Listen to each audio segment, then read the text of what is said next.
नमस्ते बच्चों। आज हम फिजिकल चेंज यानी भौतिक परिवर्तन और केमिकल चेंज यानी रासायनिक परिवर्तन के बारे में और जानेंगे। इन दोनों में क्या अंतर होता है, इनका क्या उपयोग है, क्या हम कुछ परिवर्तनों को रोक सकते हैं। चलिए हम मिलकर पता लगाते हैं। जैसा कि हमने पिछले वीडियो में देखा, जब बर्फ पिघलती है तो पानी बनता है और जब पानी को ठंडा किया जाता है तो वह वापस बर्फ में बदल जाता है। तो यह एक रिवर्सिबल चेंज है यानी उल्टा हो सकता है और इसे हम फिजिकल चेंज यानी भौतिक परिवर्तन कहते हैं। लेकिन जब हम एक कागज को जलाते हैं तब हम जले हुए कागज यानी राख को वापस कागज में नहीं बदल सकते। तो इसे हम इरिवर्सिबल चेंज यानी जिसे कि उल्टा नहीं किया जा सकता या केमिकल चेंज या रासायनिक परिवर्तन कहते हैं। यहाँ पर एक नया पदार्थ बनता है यानी कि राख। एक केमिकल चेंज यानी कि रासायनिक परिवर्तन को केमिकल रिएक्शन भी कहा जाता है यानी रासायनिक क्रिया। परिवर्तन हमारे आसपास हमेशा ही होते रहते हैं। जैसे उम्र के साथ हम बड़े होते जाते हैं, बाल सफ़ेद हो जाते हैं और कभी-कभी हमारा वजन भी बढ़ सकता है। हम सब अपनी वास्तविक जिंदगी में बहुत से परिवर्तन देखते हैं, लेकिन हमें कैसे पता चलता है कि ये फिजिकल चेंज है या केमिकल चेंज? हम किसी वस्तु या सब्सटेंस को कैसे पहचानते हैं? रंग देखकर यानी कि ये लाल है कि सफ़ेद जैसे, या सूंघकर अच्छा है कि खराब, या फिर चखकर भी हम उसका अंतर बता सकते हैं ये मीठा है कि कड़वा। वस्तु के गुण जैसे कि उसका शेप, साइज, कलर और उसकी अवस्था, ये सब भौतिक गुण कहलाते हैं यानी फिजिकल प्रॉपर्टीज। आपने अपनी माँ को गूंधे हुए आटे से यानी कि डो से रोटी या चपाती बनाते हुए जरूर देखा होगा।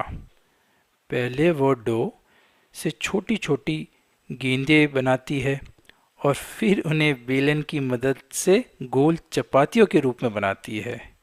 तो इस परिवर्तन में आपने क्या देखा?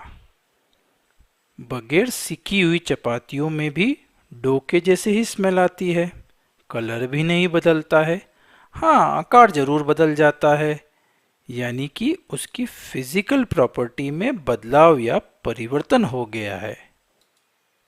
यदि चपाती गोल नहीं बन पाती है तो आपकी माँ इसे फिर से छोटी गेंद का आकार दे सकती है और फिर वापस बेलन की सहायता से फैला पाती है और चपाती की आवश्यकता ना होने पर इसे वापस डो में मिला सकती है ना? तो यह एक फिजिकल चेंज है। चपाती को खाने योग्य बनाने के लिए माँ तवे का इस्तेमाल करके उसे आग पर पकाती है यानी कि सेकती है।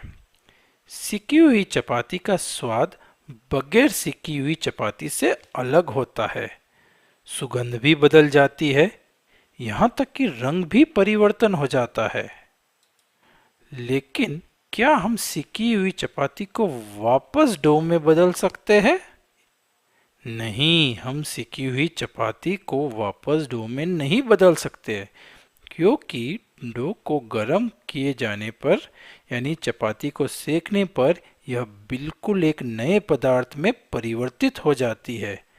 तो चपाती को पकाना या सेकना एक केमिकल चेंज है या रासायनिक परिवर्तन। परिवर्तन हमारे लिए बहुत उपयोगी होते हैं। आपने मिट्टी को खोदने वाले औजार को अवश्य देखा होगा। किस प्रकार इस औजार में लोहे की ब्लेड लकड़ी के एक हत्थे से या हैंडल से कसी रहती है और वह उपयोग किए जाने के दौरान कभी निकलती या गिरती नहीं है। तो आपने सोचा है कि यह ब्लेड लकड़ी के हत्थे पर कैसे लगती है? इन औजारों के लोहे की ब्लेड पर एक रिंग बनी होती है जिसमें लकड़ी का हत्था कसा होता है। सामान्यतः इस रिंग का आकार लकड़ी के हत्थे के आकार से छोटा होता है। हत्थे को कसने के लिए लोहे की रिंग को पहले गर्म किया जाता है और इसके कारण वह थोड़ी बड़ी हो जाती है। हम इसे फैलना या एक्सपांशन कहते हैं। अब हत्था आसानी से रिंग में कसा जाता है। जब रिंग ठंडी हो जाती तब वह सिकुड़ जाती है, यानी कि उसका आकार कम हो जाता है और वह हत्थे के आसपास अच्छे से कस जाती है। तो हमने सीखा कि गर्म करने से वो लोहा फैलता है और ठंडा होने से सिकुड़ता है। इस प्रकार लोहा एक फिजिकल चेंज से गुजरता है और इसी के कारण बहुत से औजार बनते हैं।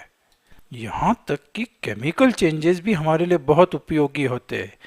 सभी नई तत्व केमिकल चेंजेस के परिणाम स्वरूप ही बनते हैं। कई सारे केमिकल चेंजेस या रासायनिक परिवर्तन से गुजरने के कारण एक दवाई बनती है। बहुत सारी उपयोगी वस्तुएं जैसे कि प्लास्टिक या सोप भी केमिकल रिएक्शन से ही बनते हैं। तो हम ये अब जान गए हैं कि कई प्रकार के परिवर्तन हमारे लिए बहुत उपयोगी होते हैं।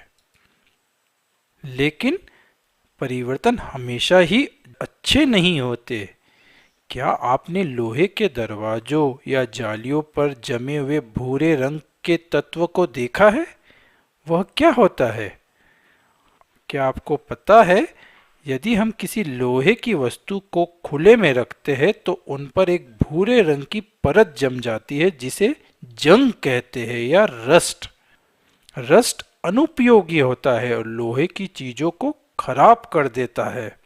जैसे हम किसी जंग लगे बर्तन में खाना नहीं खा सकते या पका सकते।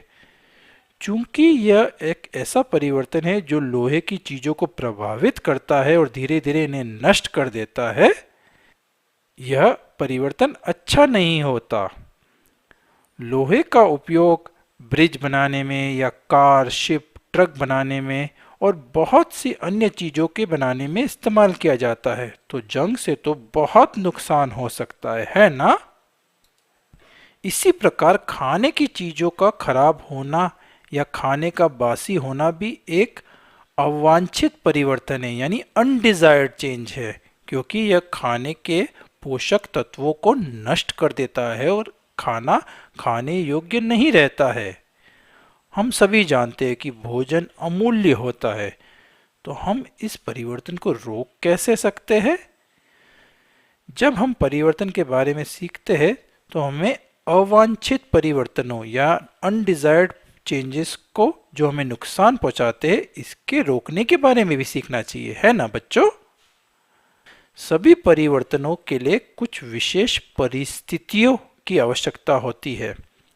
जैसे कि माइक्रोब्स खाने को खराब कर देते हैं और माइक्रोब्स हवा और गर्माहट के कारण पैदा होते हैं।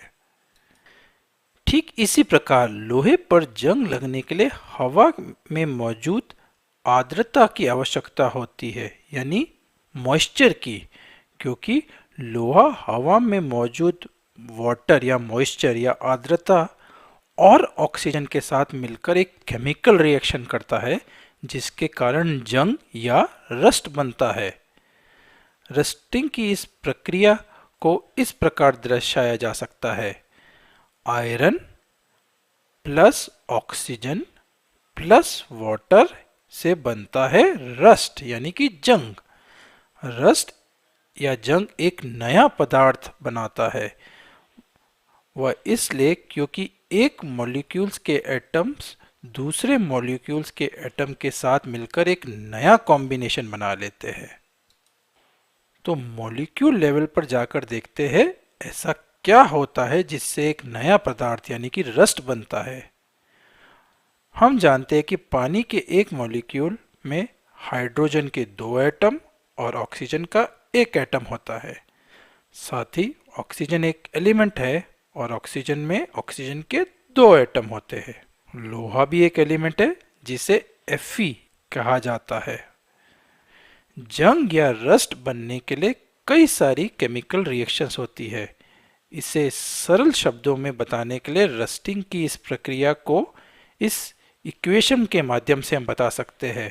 आयरन यानी कि Fe प्लस ऑक्सीजन यानी O2 हवा से जो मिलता है, प्लस पानी या वाटर यानी H2O इक्वल टू रस्ट यानी आयरन ऑक्साइड या Fe2O3। रस्टिंग के लिए ऑक्सीजन और पानी या कि वाटर वेपर दोनों की आवश्यकता होती है। तो ऑक्सीजन के एटम्स लोहे के साथ मिलकर एक नया कॉम्बिनेशन बनाते हैं और हमें एक नया तत्व यानी कि जंग या रस्ट प्राप्त होता है। रस्ट आयरन ऑक्साइड होता है जिसका फॉर्मूला है Fe2O3। यदि हवा में वाटर वेपर या आर्द्रता ज़्यादा होती है तो इसका मतलब है इसमें ज़्यादा ह्यूमिडिटी है, और यदि ज़्यादा ह्यूमिडिटी होगी तो रस्टिंग या जंग लगना जल्दी होगा। तो अब आप समझ गए होंगे कि वह सभी जगहें जो पानी के बहुत पास होती है या कोस्टल एरिया जिसे कहते हैं, जहाँ पर ज़्यादा ह्यूमिडिटी होती है, वहाँ रस्टिंग ज़्यादा जल्दी होती है। तो हम इन अवांछित परिवर्तनों को कैसे रोक सकते हैं या इनसे कैसे बच सकते हैं, क्योंकि ये हमारे लिए ज़रूरी नहीं है ना। तो किसी परिवर्तन को रोकने के लिए हमें उन परिस्थितियों को रोकना पड़ेगा जिनकी वजह से परिवर्तन हो रहा है। जैसे कि हम लोहे के ऊपर किसी चीज की परत लगा सकते हैं ताकि वह हवा के संपर्क में न आए और उस पर जंग नहीं लगे। इसलिए हम लोहे के सामान पर पेंट कर सकते हैं। अब आपको लोहे के दरवाजों और खिड़कियों की जाली को अच्छा दिखने के अलावा यह समझ में आ गया होगा उस पे पेंट क्यों किया जाता है। आजकल लोहे के जंग से बचने के लिए उस पर जिंक या निकल की परत भी चढ़ाई जाती है। लोहे पर जिंक की परत चढ़ाने की प्रक्रिया को गैल्वेनाइजेशन कहते हैं। क्या आपको पता है हमारे घर में पानी के लिए लगे हुए पाइप को भी जंग से बचाने के लिए गैल्वेनाइजेशन की प्रक्रिया का इस्तेमाल किया जाता है।